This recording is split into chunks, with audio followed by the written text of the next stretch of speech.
자, 우리 옆에 분들과 다시 한번 인사하겠습니다. 오늘 정말 잘 오셨습니다. 자, 은혜 받기 원합니다. 예, 여러분, 오늘 이 자리에 오신 여러분들을 정말 주님의 이름으로 환영합니다. 여러분들이 예배 드리기 위해서 이곳에 서서 보니까요, 참 놀라운 게, 원래 여러분들이 다 오시기 전에는 우리 예배당 온도가 21도였는데, 여러분들이 예배를 드리고 나니까 지금 23도가 돼버렸어요. 우리 공기만으로도 2도가 이렇게 올라갔는데요. 오늘 이제 못 오시는 분들이 많이 있으시다는 얘기 듣고 좀 걱정했는데, 벌써 하나님께서 은혜 베풀어 주실 것이 느껴집니다. 아무쪼록 귀를 기울이시고 큰 은혜 받으시는 저와 여러분 되기를 주님의 이름으로 축복합니다. 자, 우리는 지난 시간 이스라엘 백성들이 땅 분배가 끝나자마자 하나님께서 6개의 도피성을 세우라고 명령하시는 장면을 살펴보았습니다. 자, 그러니까 이제 그 땅에 들어가는 사람들이 기대했던 것은 그런 것이 아닌데, 하나님께서 그곳에 가자마자 도피성을 세우라고 하신 데에는 몇 가지 영적인 교훈이 담겨 있는데요. 자, 한번 따라해 보겠습니다. 하나님의 자녀들은 피해 보복이 아니라 자비와 사랑을 베풀어야 한다. 그러니까 약속의 땅은 많이 가져서 약속의 땅이 아니라 내가 서 있는 땅에서 성질을 좀 가다듬고 누군가에게 무엇을 베푸는 것이요? 예, 사랑과 자비를 베푸는 것이 그 약속의 땅이 되는 지름길인 줄로 믿습니다. 자, 이번 시간에는 이제 그 뒤를 이어서 하나님께서 내리신 또 다른 명령을 좀 살펴보려고 하는데요. 자, 결론부터 말하자면 여호수아 21장을 보니까 하나님께서는 레위인들이 거주할 성읍과 목초지를 제공하라고 명령하십니다. 자, 사실 여러분들이 잘 알고 있는 것처럼 이 레위인들은 제사장 가문으로서 전쟁에 참여해서 손에 피를 묻히면 돼요, 안 돼요? 네, 안 돼요. 당시만 하더라도 이 피를 만지는 것은 내가 부정해진다고 여겨졌기 때문에 예배를 인도하는 사람이 그렇게 부정한 일에 참여해서는 절대로 안 됩니다. 자, 그래서 레위인들은 제사장 가문으로서 전쟁에 참여해서 피를 묻혀서는 안 되고요. 다만 다른 지파들이 내는 11조 내지는 헌물을 통해서 살아가야 했던 것입니다. 자, 바로 이런 관점에서 민수기 35장을 보면 모세가 이스라엘 백성들에게 이렇게 당부하는 장면이 나옵니다. 얘들아, 너희들이 이제 조금 있으면 약속의 땅에 들어가서 그 땅을 차지하게 될 텐데, 너희가 얻은 기업 중에서 일부를 떼어서 레위인들에게 좀 나눠줘라. 걔네들도 좀 살아야 될 거 아니겠니? 그러니 너희는 그 땅에 들어가자마자 땅을 얻게 되면 제일 먼저 레위인에게 나눠줘야 된다라는 신신당부를 하게 됩니다. 자, 그래서 실제로 여호수아는 이스라엘 백성들을 독려해서 그들로 하여금 땅을 내놓게 하는데요. 자, 그렇다 보니 많은 분들이 본문을 묵상하면서 레위인들이 참 꼴보기 싫다라는 반응을 볼 수 있습니다. 자, 왜냐하면 1차적으로 지금껏 땅을 차지하는 과정에서 레위인들이 뭐 한 게 있어요, 없어요? 있어요. 기도했잖아요. 근데 이제 전쟁에 참여를 하지 않았어요. 무기 들고 싸우지는 않고 저기 뒤에서 기도만 하고 있는 이 사람들에게 대한 약간 이 기분 안 좋은 마음이 느껴질 수 있고요. 또한 마지막 순간에 그렇게 했으면도 갑자기 뿅 하고 나타나서 나도 땅을 주십시오 이렇게 이야기하는 모습이 별로 보기 좋지 않게 느껴질 수 있습니다. 자, 저는 한 사람의 평범한 목사로서 바로 이 같은 정서를 너무 잘 이해하는데요. 자, 일반 성도님들 입장에서 목사가 강단에서 돈돈거리는 거 얼마나 민감한지 제가 잘 알고 있어요. 목사가 너무 돈돈거리면 싫지 않으세요? 그런 목사 만나본 적 없으세요?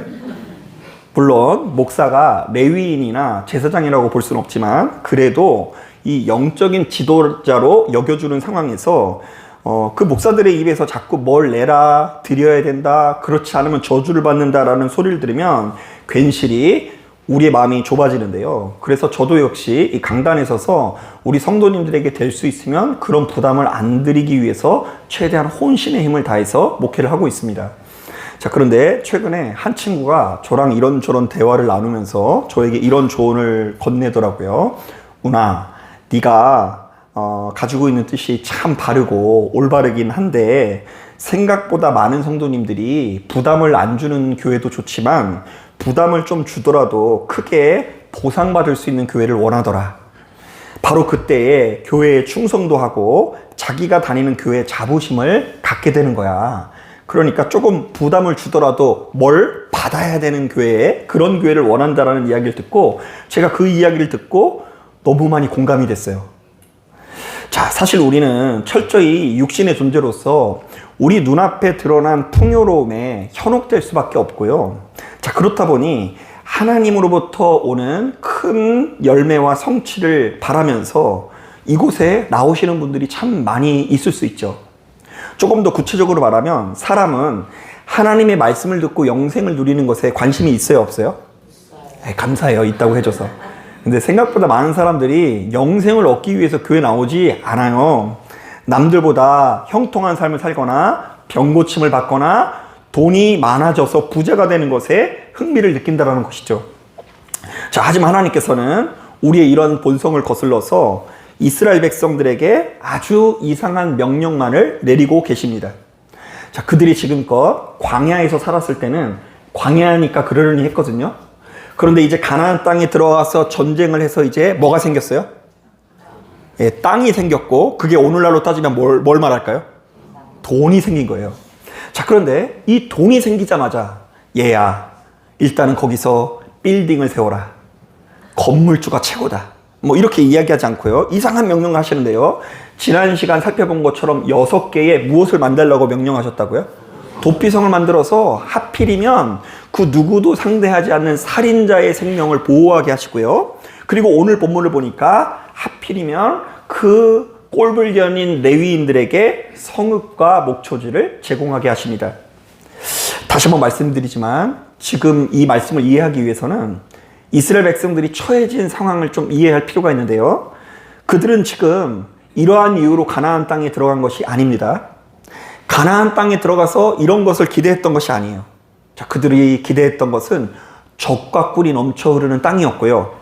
이제 그 땅에 들어가기만 하면 자신들도 애굽처럼 떵떵거릴 것을 기대했을 거예요. 자, 그런데 하나님께서는 왜 이 시점에 이렇게 말도 안 되는 명령을 내리실까? 너희는 도피성을 세워라. 너희는 레위인들의 성읍을 구분해라. 우린 이런 이야기를 들었을 때 속상할 수 있는데요. 하나님께서 이런 명령을 내리신 이유를 크게 3가지로 해석해 볼 수 있습니다. 자, 먼저 첫 번째로, 인간은 많이 가져서 안식을 누리는 존재가 아니라 나의 소유권을 내려놓는 비움이 있을 때에 진짜 안식을 누릴 수 있기 때문입니다. 자, 여러분, 이게 너무 어려운 말일 수 있으니까 다시 한번 할게요. 인간은 많이 가져서 자유를 누리거나 안식을 누리는 것이 아니라 나의 마음이 비어질 때에 진짜 안식을 누릴 수 있다는 거예요. 많이 가져서가 아니라 내 마음을 어떻게 할 때? 비울 때 만족을 누릴 수 있다. 자, 우리가 이 잠언이나 전도서를 보면 이와 비슷한 맥락의 말씀이 너무나 많이 있는데요. 자, 이 말씀을 여러분 아실지 모르겠는데 한번 읽어볼게요. 자, 우리 2개의 말씀인데요. 우리 같이 한번 읽어보겠습니다. 시작. 노동자는 먹는 것이 많든지 적든지 잠을 달게 자거니와 부자는 그 부유함 때문에 자지 못하느니라. 야, 여러분, 이거 공감이 되는 게 뭐냐면요. 70년대, 80년대 우리나라 너무 어려웠는데, 너무 어려운 상황에서 어렵다고 잠 못 자는 분이 있어요? 없어요. 그런데 이제 살림살이가 좋아지니까 요즘에는 다 집에 가서 잠을 잔다 못 잔다? 저희 사모님은 잘 자요. 그런데 이제 많은 분들이 뭐 노동자일 때는 막 푹 자고 일어나는데 살림살이가 좋아지고 금신 걱정이 사라지니까 잠을 못 잔대요. 자, 그리고 그 뒤에 나와 있는 말씀도 한번 읽어볼게요. 시작. 가산이 적어도 여호와를 경외하는 것이 크게 부하고 번뇌하는 것보다 나으니라. 이게 무슨 말도 안 되는 얘기인가? 진짜 사람이 어려우면 잠 못 자거든요. 그런데 하나님을 경외하는 것이 부한 것보다 낫다라는 것이 오늘날 이 시대 가운데 이해하기 어려운 말씀인데, 바로 이 말씀을 오늘 우리들에게 이야기하시는 거예요. 여러분, 그 가톨릭 신학자이자 그 영성가인 헨리 라우엔이라는 그 사람이 있는데요. 이 사람은 영적으로 엄청난 침체를 겪던 중에 플라잉 로들리스라는 공중근의 공연을 보게 됩니다. 그러니까 이게 뭐냐면, 여러분 서커스 중에 공중근에 왔다 갔다 하는 거 보이죠? 그 묘기를 전문적으로 하는 단체에 가서 그걸 구경하는데요. 그 헨리 나우멘이 아무 기대 없이 갔다가 그곳에서 묘기를 향하는 사람들을 보고 너무 놀래서 그들의 리더에게 그 비결을 물었고요. 그러자 그 리더가 이렇게 답했다고 합니다. 자, 그 공중제비를 하는 그 리더가 이렇게 답했대요. 사람들은 제가 공중군의 영웅인 줄 알지만 진짜 영웅은 저 건너편에서 저를 받아주는 캐쳐입니다. 날아가는 사람인 저는 허공에서 아무것도 하지 않습니다. 그저 타이밍이 되었을 때 내가 잡고 있던 그랫발을 완전히 놓아버리고 가만히 기다리는 것뿐입니다. 이 과정에서 제가 할 일은 캐쳐가 나를 반드시 잡아줄 것을 믿고 허공에서 온몸의 힘을 빼고 내어 맡기는 것입니다. 자, 그러니까 이 공중 묘기를 부리는 사람이 뭐 2바퀴를 돌든 3바퀴를 돌든 하는 게 뭐냐면 지금 내가 잡고 있는 그릇 어떻게 한다고요? 놓고 두 손을 들고 있으면 저쪽에서 나를 받아줄 거라는 믿음을 가지면서 나아가면 된다. 뭐 이런 이야기예요. 자, 그러니까 헨리 나우멘은 이 짧은 대화 속에서 참된 안식의 비밀을 깨달았습니다. 자, 여러분, 우리는 내 손으로 그네발을 잡고 있을 때 안전하다라고 여길 때가 많죠. 자, 그리고 그것을 놓으면 추락해서 죽을 것 같은 두려움을 갖고는 합니다. 그래서 이왕이면 내 재산을 꼭 붙들고요. 내 업적을 붙들고요. 어디서든 간에 누군가 나를 높여주길 바라는 마음을 정말로 우리 안에 간직하면서 높아지고 싶다, 부유해지고 싶다, 더 대단한 사람이 되고 싶다라고 되뇌일 때가 많이 있습니다. 자, 하지만 성경이 말하는 진짜 안식은 지금 내 손에 힘을 빼고 내가 잡고 있는 무엇인가를 완전히 놓아버리는 바로 그 비우는 순간에 찾아오는데요. 즉, 내가 아무것도 잡지 않는 상태일지라도 신실하신 하나님께서 나를 붙들어 주실 것을 믿고 내어 맡길 때 우리의 영혼은 비로소 참된 안식을 누릴 수 있다는 것이죠. 그러니까 내 손에 아무것도 없어도 누가 나를 붙들어 주신다? 여러분, 이거 믿어지는 소리세요? 믿기 어려울 수 있어요. 그런데 믿음의 눈으로 보면 진짜 나는 아무것도 없어도 저쪽에서 가기만 하면 하나님께서 나를 붙들어 주실 거라는 믿음이 있을 때 안식을 누린다는 것이죠. 여러분, 이 성 어거스틴이 쓴 이 고백록이라는 첫 페이지에 그 신학생들 사이에서 굉장히 유명한 그 고백이 하나 담겨 있는데요. 자, 이 고백은 여러분들에게 소개하면 좋을 것 같아요. 자, 우리 같이 한번 읽어보겠습니다. 시작. 주님, 우리의 영혼은 주님 안에서 쉴 때까지는 결코 참된 안식을 누릴 수 없습니다. 자, 그 예수 믿는 우리들에게 최고의 걸작으로 알려져 있는 이 성 어거스틴의 고백론의 첫 페이지에 이런 게 써 있어요. 우리는 사실 안식을 누리기 위해서 이 자리에 온 거예요. 교회를 안 다녀도 안식하는 것 같은 사람들은 교회 나오기가 쉽지가 않아요. 그 캠핑하면 여러분 그렇게 좋다면서요. 그러면 거기 가게 돼 있어요. 우리가 좋아하는 것이 무엇이든지 간에 그 안식, 돈 나오는 곳이 이쪽이다 싶어서 거기서 안식을 누리는 분들은 여기 나오기가 힘들어요.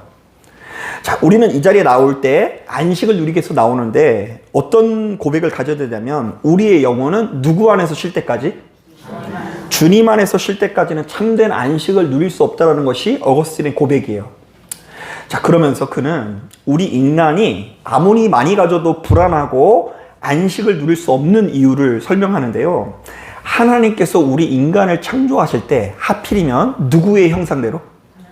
하나님의 형상대로 창조하셨다는 것을 이 사람은 하나님과 우리와 본질이 같게끔 창조하셨다라고 해석을 해요. 자, 그러니까 우리 인간은 겉으로 볼 때는 육신인 것 같아도 마음 한구석에 하나님의 영적인 어떤 속성이 있어서 하나님만이 채울 수 있는 영적인 공간이 있다 없다? 있어서 우리의 마음이 시간이 지나면 지날수록 나도 모르는 사이에 허망해지는 순간을 맞이한다는 거예요. 여러분, 제가 맨날 하는 거 있죠? 소고기 사 먹으면 뭐 하겠노? 좋다고. 아니, 이게 아닌데. 네, 아시죠? 돈 많으면 뭐 하겠노? 좋다고? 소고기 사 먹겠지. 허망한 거예요. 돈 많으면 뭐 하나? 그냥 어차피 나 쫓고 있으면 죽을 텐데.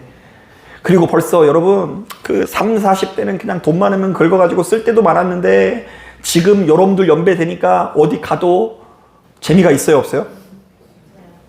없어요. 빨리 집에 가고 싶지 않으세요?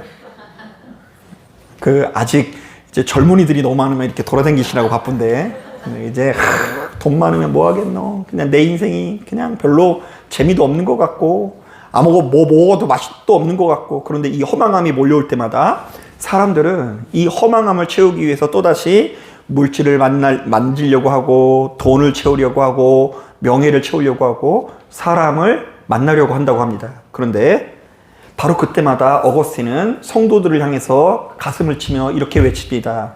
하나님께서는 언제나 우리에게 무한한 은혜와 안식을 부어주시려고 하십니다. 하지만 그분이 우리에게 아무것도 주실 수 없는 이유가 있습니다. 우리의 손이 이미 세상의 것들로 가득 차서 꽉 찐 주머니 되어 있기 때문입니다. 자, 그러니까 이거를 잡고 있는 것을 좀 놔야지 하나님께서 주신 것을 잡을 수 있는데, 이것을 놓는다 안 놓는다? 놓지 않는다는 거예요. 그 옛날에 그 고릴라를 상대로 이렇게 테스트하는 게 있는데요. 이 주먹이 이게 그 상자 안에 그 바나나를 넣어놓고, 그 상자가 이제 고정돼 있어요. 근데 이제 이렇게 딱 가지고 이렇게 이 바나나를 이렇게 딱 붙들고 있으면요, 그 개가 그것을 나올까요, 못 나올까요? 못 나와요. 그 바나나를 놓고 이렇게 나와야 되는데, 그러지 못해가지고 이제 그 고릴라가 이제 손을 넣었다가 그것을 꼭 붙들고 있다가 이제 거기에 굉장히 갇혀 있는 경우가 굉장히 많이 있대요. 그 감옥 같은 거죠. 그러니까 감옥이 아닌데 그것을 꼭 붙들고 있으니까 감옥인 거예요. 그러니까 나오지도 못하고 팔을 어쩔지도 못하고 왔다 갔다 거리는 거죠. 여러분, 바로 이런 관점에서 오늘 본문은 이스라엘 백성들이 땅을 차지하자마자 하나님께서 그 피 같은 땅의 일부를 떼어서 레위인들에게 주라고 명령하시는 그 장면을 주목하는데요. 여기에는 이런 메시지가 담겨 있습니다. 너희가 얻은 이 토지는 너희의 힘과 능력으로 쟁취한 것이 아니라 하나님께 잠시 빌려 쓴 것임을 기억하라. 그러므로 너희는 움켜쥐기보다 비우는 자가 되고, 하나님께서 여기까지 인도하셨다는 것에 감사하면서 그분께 내어 맡기는 자가 되라. 자, 그러니까 여러분, 자꾸 손에 너무 큰 것을 가지고 있다는 것에 만족하지 말고, 지금 내가 너무 큰 것을 소유했다는 것에 흥분하지 말고, 지금 이것을 주신 분이 누구인 걸 기억해야 된다고요? 하나님께서 나에게 잠시 주신 거예요. 잠시. 죽을 때 이거 싸갈 수가 없다. 이것은 내가 잠시 붙들고 있다는 것을 항상 기억할 때에 안식을 누릴 수 있다는 그 사실을 기억하시길 바랍니다. 자, 그런가 하면 두 번째로, 하나님께서는 우리의 일상 곳곳을 하나님의 거룩함으로 가득 채우기 원하시기 때문에 이스라엘 백성들로 하여금 레위인의 땅을 구분케 하십니다. 자, 사실 많은 분들이 오해하는 것이 있는데요. 여러분들이 생각할 때 레위인들은 주로 어디에 살았을 것 같으세요? 예, 성전에 살았을 것 같죠. 그래서 예루살렘 근처에서만 살았을 거라고 오해를 하십니다. 자, 그런데 실제로는 그렇지 않았습니다. 자, 이 이스라엘의 12지파가 기부를 해야지 거기서 살 거 아니겠습니까? 그래서 이제 각 지파의 기부한 땅에 흩어져서 이렇게 살게 되었는데요. 제가 이것의 이해를 돕기 위해서 AI한테 부탁을 해줬더니 저의 의도를 다 살리지 못했어요. 얘가 아직은 그 정도는 아니에요. 그런데 이제 우리가 오해하는 게 이거죠. 위에 어디서 살 거라고 오해한다고요? 성전에 살 거라고 오해하는데, 이제 제가 흩어지는 모습을 표현해달라고 하니까 이 표현하긴 했더라고요. 이렇게 성읍 모양 있죠? 이게 레위인들이 거주하는 성읍인데 이게 총 48개여야 되는데 얘가 48개를 안 그리더라고요. 아무리 제가 요구를 하더라도 48개를 안 그리는데 이스라엘 안에 48개의 레위인들의 성읍이 흩어져 있었어요. 자, 여러분, 이것은 어떤 의미가 있냐면 이스라엘의 영적 모세혈관이 갖추어지는 과정이라고 하는데요. 자, 즉 하나님의 거룩함이 성전이라는 그 공간에만 머물러 있는 것이 아니라 백성들의 일상 속에서 고스란히 흘러가게 하셨다는 것이죠. 자, 그러니까 성전이 성전인 이유는 그곳에 아름다운 건물이 있어서기도 하지만 당시 기준으로 볼 때는 레위인들이 거주하기 때문에 그곳이 성전인 거예요. 그런데 그 레위인이 성전에만 있어요? 아니면 전역에 흩어져 있어요? 전역에 흩어져 있어요. 자, 여기에 메시지가 담겨 있는데요. 한번 따라 보겠습니다. 너희들이 거주하는 땅은 그 어디든 레위인들이 거주하는 거룩한 성전이다. 자, 그러니까 이스라엘 백성들은 땅의 크기나 부유함으로 자신을 증명하는 나라가 아니라 그 땅 어디에서든 하나님의 거룩함을 드러냄으로써 증명되는 나라라고 할 수 있는데요. 자, 이것이 오늘날 우리에게 중요한 이유는 뭐냐면, 여러분, 오늘날 우리들은 다 왕 같은 뭐라고 하죠? 여러분들 한 사람 한 사람이 제사장이에요. 그래서 제가 과거에 이런 이야기를 많이 했는데요. 우리가 두 교회를 다닙시다, 뭐 이런 얘기를 제가 많이 했어요. 이건 뭐냐면, 지금 예진교회라는 예배 공동체의 담임 목사는 저지만 여러분들 가정의 담임 목사는 누구라고요? 옆 사람 쿡쿡 찌르면 안 됩니다. 누구라고요? 나라는 거죠. 그러니까 하나님께서 레위인들을 이스라엘 전역으로 흩어지면서 그 땅을 거룩하게 하셨듯이 오늘날 우리들도 이 세상에 흩으시면서 우리로 하여금 그곳에서 하나님의 거룩함을 수혈하게 하셨다는 것이죠. 자, 여러분, 그런데 이러한 역사가 일어나지 않으면 우리들의 믿음이 거짓 믿음이 된다는 게 중요해요. 그러니까 성전에서만 이렇게 거룩하게 살고 성전에서만 사랑하고 용서하고 여러분들이 흩어진 그곳에서 거룩하게 살지 않거나 사랑하고 용서하지 않으면 그곳은 약속의 땅이 될 수 없다는 이야기예요.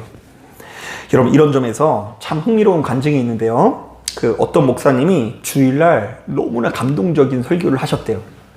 야, 지난 30년 동안 한 번도 본 적 없는 표적이 오늘 이 예배당 가운데 나타났어요. 말씀을 전하는데 그 중에 앉아있던 사람들이 태반이 탁 눈물 흘리는 거예요. 그러니까 이 목사님 좋아요, 안 좋아요?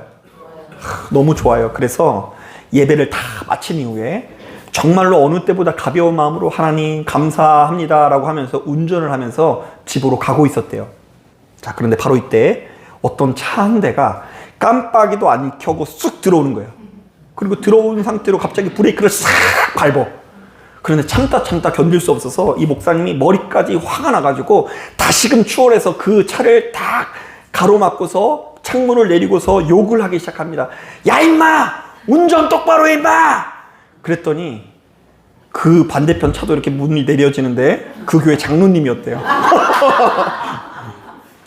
아우, 목사님 죄송합니다. 제가 급해가지고 그랬습니다. 그래가지고 서로 눈빛을 교환해가지고 무안해가지고 이렇게 집으로 돌아갔다고 합니다. 그래서 그럴 수 있는 게 뭐냐면요. 교회가 너무 커지면 누가 누군지 몰라. 우리 교인인지 아닌지 뭐 어떻게 알아. 뭐 그냥. 그리고 장로님이 차 바꾼 것까지 어떻게 일일이 신경을 써요. 그러니까 그 예배를 은혜롭게 드린 이후에 겨우 하루를 견디지 못하고, 하루가 웬 말이에요. 1시간을 견디지 못하고 거기 내려서 장로님이랑 멱살 잡고 싸울 뻔한 거예요. 자, 여러분, 이거 되게 중요합니다. 예수 믿는 우리들은 이 세상 속에서 하나님의 거룩함을 수혈할 영적 실필주이자 모세 혈관으로 부름을 받으셨다는 것을 아셔야 돼요. 오늘 예배 드렸으니까 다 끝났다 이러시면 안 돼요. 오늘 받은 은혜를 가지고 여러분들의 처소에서 여러분들의 역할을 감당하는 것이 오늘 본문에 담겨져 있는 진리의 말씀이에요.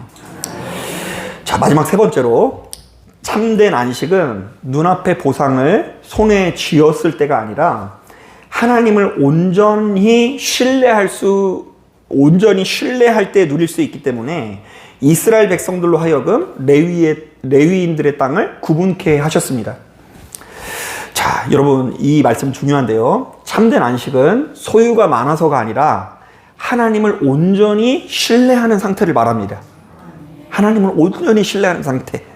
반대로 하나님을 신뢰하지 못하면 우리는 수시로 불안하거나 초라할 수밖에 없다는 이야기예요. 자, 오늘 우리가 읽은 이 43절부터 45절을 보면 거듭해서 반복되는 이야기가 이런 이야기예요. 여호와께서 다 주셨다. 말씀이 다 이루어졌다. 이런 말씀이 있죠. 오늘 본문에 그런 말씀이 있어요. 한번 따라해 보겠습니다. 여호와께서 다 주셨다. 말씀하신 대로 다 이루어졌다. 여러분, 여기까지만 들으면 되게 좋을 것 같죠?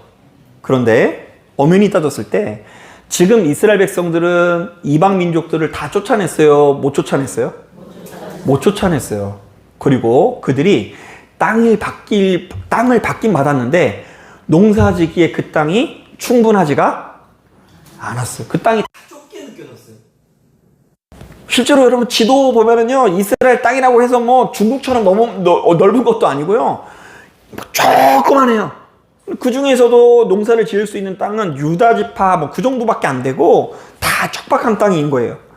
자, 그럼에도 불구하고 성경은 하나님께서 이미 다 주셨고 말씀이 다 응하였으니 안식이 임했다라고 선언을 하는데요. 자, 여기서 우리는 아주 중요한 영적 비밀을 깨닫게 됩니다. 자, 이건데요. 자, 여러분, 성경이 말하는 안식은 내 주변 환경이 완벽해지거나 내 손에 만족할 만한 보상이 주어지는 것이 아니라 하나님을 전적으로 신뢰하는 상태를 말한다는 거예요. 이것을 이해하는 게 되게 중요해요. 자, 한번 따라해 보겠습니다. 안식은 눈앞의 보상이 아니라 신실하신 하나님을 신뢰하는 것이다. 한번 따라해 보겠습니다. 내 환경은 미완성이지만 하나님의 약속은 이미 완성되었다. 예. 지금 오른쪽에 보면 이 사람 안식하고 있는 것 같죠? 뭘 많이 가지고 있어요? 금은보화를 많이 가지고 있죠. 이 사람이 안식하는 것 같은데 이게 안식이 아니라 어떤 상황 속에서든 하나님을 어떻게 하는 거예요? 신뢰하는 게 안식이라는 거예요. 여러분, 저는 목회하면서 사람이 믿음을 갖는 것이 너무나 중요하다는 것을 수시로 경험하는데요. 지금 눈앞에 펼쳐진 상황이 아무리 척박할지라도 신실하신 하나님을 끝까지 신뢰하는 자가 지금 나에게 주어진 역경을 능히 이겨내는 거더라고요. 자, 여러분, 제가 문제를 낼게요. 여러분, 우리가 예수 믿는다고 할지라도 때로는 결정적인 실수를 한다, 안 한다? 한다. 우리는 다 실수해요. 때로는 도무지 감당하기 어려운 그 괴로움을 우리 스스로 자초한다, 자초하지 않는다? 자초하기도 해요. 너무 어리석은 일들을 우리는 많이 할 때가 있어요. 자, 그런데 그때마다 우리는 가지고 있어야 되는 생각이 뭐냐면 하나님께서 나를 그럼에도 불구하고 좋은 것으로 인도하신다라는 신뢰를 가져야 한다는 이야기예요. 제가 이 말씀을 준비하는데 좀 잊고 있었던 기억이 나는데요. 제가 지금은 좀 사역의 방식이 조금 바뀌었는데요. 그 전도사 때만 하더라도 그 이 사람 저 사람이 찾아와서 그 저에게 이런저런 기륭화복에 관한 이렇게 질문을 하시는 사역이 굉장히 많았어요.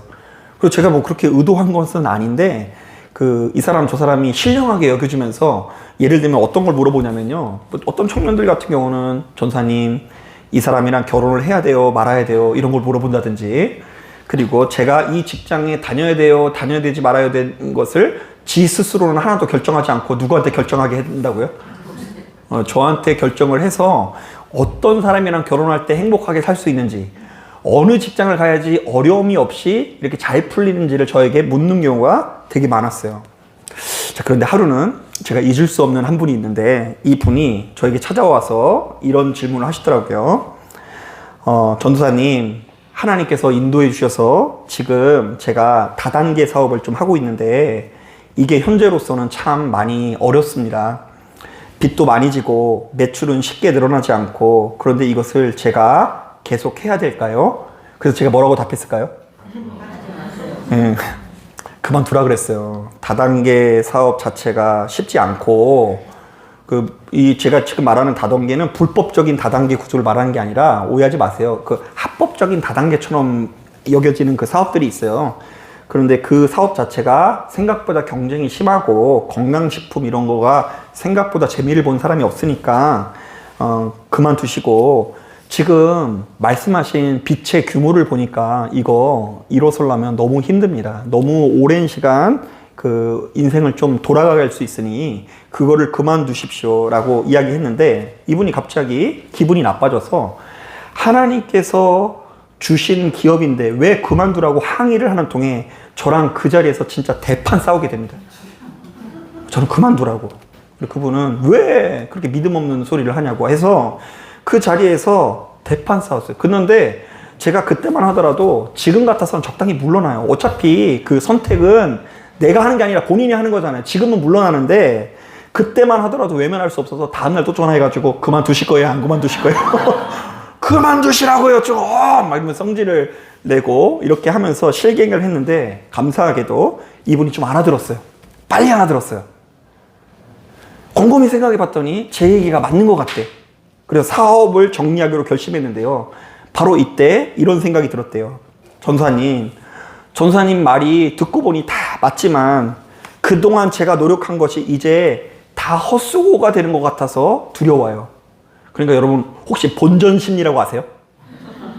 돈을 막 도박으로 잃었으면 뭘 찾고 싶다고요? 본전이라도 찾아야 되잖아요. 그리고 이제부터 저는 뭘 해야 되죠? 앞으로 나의 인생은 어떻게 될지 너무나 두려워요.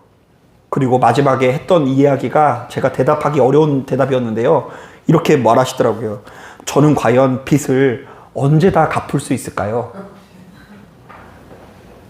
그 얘기를 듣는데 제 마음이 툭 떨어지더라고요. 야, 이분이 이 빚을 언제 갚을 수 있을까? 도무지 감당이 안 되는 액수인 거예요. 자, 바로 이때 저는 기억이 안 나지만 이렇게 제가 이렇게 조언해 줬다고 하더라고요. 이제 나중에 그분한테 들은 거예요. 제가 이렇게 조언을 했대요. 성도님, 절대로 끝나지 않았습니다.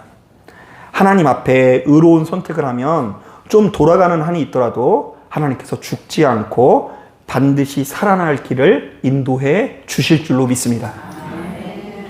자, 그리고 실제로 이분이 사업을 정리한 이후에 희망이 하나도 안 보이는데 그래도 누가 인도해 주실 걸 믿고 하나님을 인도해 주실 걸 믿고 그 누구보다 열심히 일했더니 내 욕심만큼 빠른 시일 내로 그것을 정리한 것은 아니지만 태산 같은 빚도 정리를 했다 안 했다?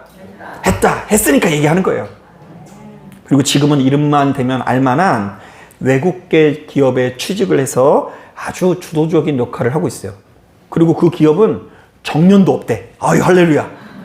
뭐 돈도 엄청 많이 주는데 그 정년도 없어가지고 그곳에서 아주 주도적인 역할을 하고 있어요. 그래서 몇 년 전인가 전화해서 저한테 고맙다고 인사를 하면서 이야기를 하시더라고요. 목사님, 돌아보니 정말로 하나님께서 저를 인도해 주셨어요. 나는 늘상 어리석게 살았는데 하나님이 인도해 주셨어요. 그리고 어느새 칠흑 같은 어둠이 지나고 지금은 제 안에 감사가 가득해요. 여러분, 우리는 다시 한번 말씀드리지만 너무 어리석어서 완벽할 수가 없어요. 아멘 해주시면 안 돼요? 이거 아멘 해야지 인생이 잘 풀리는 거예요. 진짜 이거 인정하고 넘어가야지 인생이 잘 풀려요. 여러분, 우리는 너무 어리석어서 기도를 많이 하든 예배 생활에 충실하든 우리는 자꾸 실수를 해요. 공경에 처합니다. 돌아가기 마련이에요. 그런데 그냥 돌아가는 정도가 아니라 때로는 희망이라고는 눈곱만큼도 보이지 않는 긴 어둠이 우리에게 놓여질 수 있어요. 그때는 여러분 기도고 뭐고 뭐 그냥 다 기도는 무슨 희망이 좀 보일 때 하는 거지. 목사님이 그때마다 또 찾아와가지고 평안하십시오. 평안은 무슨 목사님도 이 상황 대보라고 제가 너무 잘 이해를 하고 있습니다. 근데 그럼에도 불구하고 바로 그 칠흑 같은 어둠 앞에서 우리가 무엇으로 안식을 누릴 수 있을까? 분명한 것은 성경이 말씀하시는 안식은 상황과 조건이 100% 만족될 때 찾아오는 것이 아니라 전적으로 신뢰의 문제라고 하는데요. 그러니까 지금은 우리가 인간적인 계산으로는 잠을 한숨도 못 자고 전전긍긍해야 되는 상황이지만 그럼에도 불구하고 신실하신 하나님이 나를 죽지 않게 붙들고 계신다라는 것을 온전히 신뢰할 때에 그래도 숨을 쉬면서 진짜 안식을 누릴 수 있다는 것이죠. 여러분, 돌아갈지라도 죽지는 않을 것을 믿으시길 바랍니다. 불평할지라도 지금 상황이 숨 막힐지라도 결국은 해결되어서 나의 실수를 하나님께서 다 덮으시고 이기게 할 것을 믿으셨으면 좋겠어요. 자, 사랑하는 여러분, 말씀을 정리합니다. 이스라엘 백성들이 가나안 땅에 들어갈 때 기대했던 것은 젖과 꿀이 흐르는 풍요로움이었습니다. 이른바 남들보다 더 많이 가지고 그 애굽에서 탈출할 때만 하더라도 애굽보다 더 떵떵거리면서 살 것을 기대하고 그 땅에서 나온 거예요. 그런데 왜 마음이 꼬였느냐? 나와봤더니 뭐가 있어요, 없어요? 있기는 뭐가 있어요. 지금 광야에서 먹을 물이 없네. 먹을 물이 더 괴로워. 그러니까 우리를 여기까지 인도한 누가 미워요? 1차적으로는 모세가 밉고 더 나가서 누가 더 밉다고요? 예, 왜냐면은 당시만 하더라도 애굽 땅은 애굽의 신이 지배하는 땅이고요. 그 땅에 넘어서서 광야는 누가 인도하는 땅이에요? 예, 그런데 아무리 봐도 어떤 신이 더 좋아 보여요? 애굽의 신이 더 좋아 보여서 이 모세가 잠깐 가고 나니까 그 애굽의 사람들이 섬기던 그 금송아지 비슷하게 만들어 놓고 그것을 하나님이라고만 부른 거예요. 그런데 하나님을 왜 금송아지처럼 만드냐? 애굽의 문명이 좋아 보이기 때문에 그렇게 만든 거예요. 자, 그런데 여기서 이해를 잘 해야 되는데요. 그게 우리 인간이 가지고 있는 본성이라고 한다면 하나님께서는 땅 분배가 끝나자마자 아주 희한한 명령을 통해서 이스라엘 백성들에게 안식을 주시는데요. 지난주에 살펴본 6개의 뭐요? 도피성이 그 첫 번째 메시지예요. 너희들이 거주하고 있는 땅이 진짜 하나님께서 거하시는 땅, 약속의 땅인 이유는 그 땅이 애굽처럼 풍요로워서가 아니라 그 땅에 보복자의 피를 흘린 땅이 아니라 사랑과 용서가 넘치는 땅이기 때문에 그 땅이 아름다운 땅이다라고 말씀하세요. 그러니까 아무리 많이 가져도 맨날 멱살 잡고 싸우고 보는 사람들마다 들이받고 그리고 자꾸 정죄하고 판단하고 뭐가 문제라고 하는 사람들은 평안을 누린다, 못 누린다? 못 누린다. 그리고 오늘 본문에 담겨져 있는 레위인들의 성읍 구분이 그런 메시지로 해석해 볼 수 있어요. 들어가자마자 레위인들의 땅부터 챙기는데요. 자, 이것은 레위인들을 잘 섬겨야지 복을 받는다 이런 개념이 아니에요. 목사를 잘 섬겨야지 뭐 여러분들의 인생이 잘 풀린다 이런 게 아니에요. 자, 여기에 담겨있는 메시지는 명확한데요.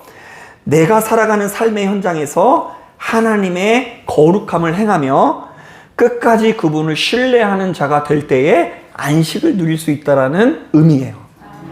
자, 한번 따라 보겠습니다. 너희는 피의 보복이 아니라 자비와 사랑을 행하는 자가 되라. 특히 여러분 잘 들으세요. 사람이 그 가정을 꾸리면요, 가정 안에서 억울한 것과 되게 많이 생긴대요. 공감 못 하세요? 막 억울한 게 많이 생긴대요. 특히 막 자녀들한테 억울한 건 그래도 좀 참겠는데 누구한테 억울한 걸 못 참아요? 배우자한테 억울한 거 못 참아요. 그런데 그때 피해 보복을 하면 그 땅은 약속의 땅이 아니에요. 그럼에도 불구하고 우리가 뭘 해야 된다고요? 자비와 사랑을 베풀 때 그 땅이 안식을 누릴 수 있는 거예요. 자, 또 한번 따라 보겠습니다. 삶의 현장에서 하나님의 거룩을 행하며 끝까지 하나님을 신뢰하는 자가 되어야 한다. 네. 뭐가 눈에 보여요, 안 보여요? 안 보여요. 아무리 노력해도 내가 죽을 때까지 이재용 회장을 넘어서지는 못할 것 같다는 생각이 들어요. 여러분, 지금부터 열심히 일해도 아무리 뭐 꿈을 크게 가졌는데도 불구하고 이재용 회장을 넘어서지 않을 것 같아. 더군다나 그 사람은 뭐 종교도 불교라고 하는데 부처님을 믿는 그 사람이 우리보다 훨씬 더 잘 사는 것처럼 느껴질 수 있어요. 그러나 그럼에도 불구하고 우리는 나를 여기까지 인도하신 하나님을 바라보면서 그분을 신뢰하는 자가 되어야 해요. 그래야 지금 내게 주어진 것이 아름답게 보이고요, 전처럼 흔들리지 않고 생명을 누리게 되는 것을 여러분의 가슴에 새기고 세상이 줄 수 없는 진짜 안식을 풍성히 누리실 수 있는 저와 여러분들이 되기를 주님의 이름으로 축복합니다. 자, 기도하겠습니다.